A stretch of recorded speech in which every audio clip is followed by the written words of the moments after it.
how important it is for women to lift weights, but only if you're doing it correctly.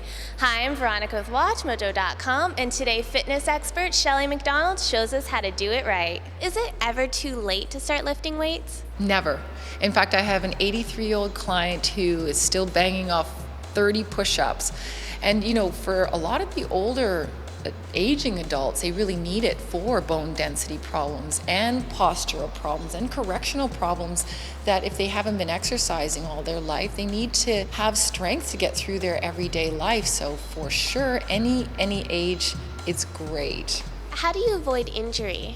Well, you have to warm up properly. That's one thing for sure. You have to figure out what your threshold is and the type of weight or the amount of weight that you're lifting. You don't want to go too heavy too fast. You don't want to use momentum. Most people don't need momentum. Momentum is for people who are training for sports or certain activities, but most of us should go at a nice slow pace that's controlled so that we don't have to throw it up, because remember, it's weight lifting. So you're lifting and you're also lowering. You're not swinging. It's not aerobics, it's not dance. And you also want to pay attention to proper body alignment, because if you're in the improper alignment, something else may suffer. Maybe not just the joints you're using, but it might be in your neck or it might be in your back. I find one of the things that people do really poorly in some cases is the alignment of the spine when they're in bent over position. So make sure that you understand exact alignment and body position when you're lifting.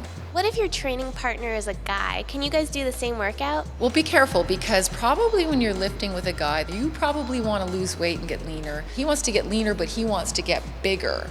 So if you're doing exactly the same types of programs, be very careful, because the goals are very, very different. And what I find with women is they usually want more legs. Guys usually want more upper body. Both are good, and both sexes should be doing both, the total body program.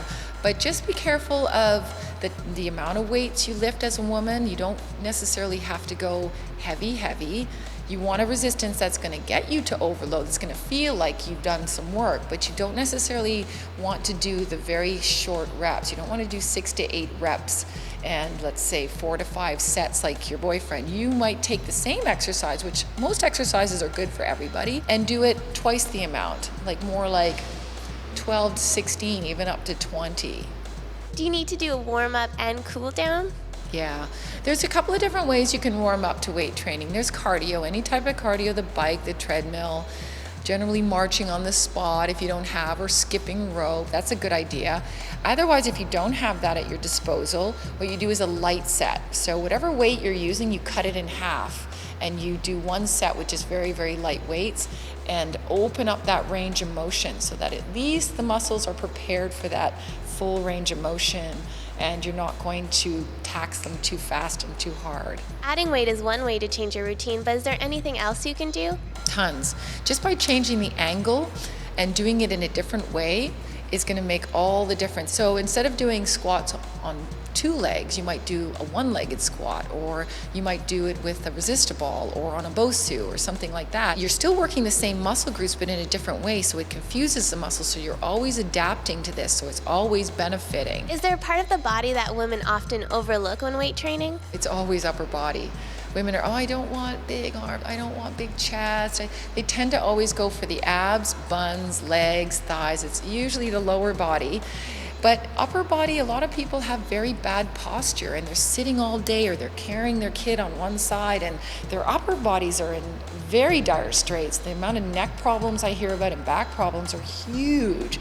So upper body with lower body is really important. Is there anything else we should know about women in weightlifting? You shouldn't get caught up too much in time, because I think that's the problem with most people, is that they don't have a lot of time, and they're thinking that it's going to take a lot of time.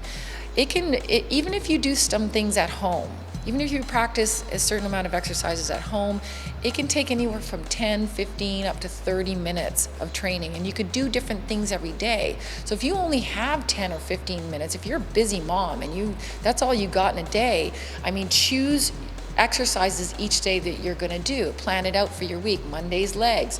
Tuesdays, abs and back. Thursdays, you're going to pick up those light weights and do a bit of upper body. And that way, you don't have to do it all at once, but you are getting benefit from that overall. Thank you very much. Oh, you're welcome.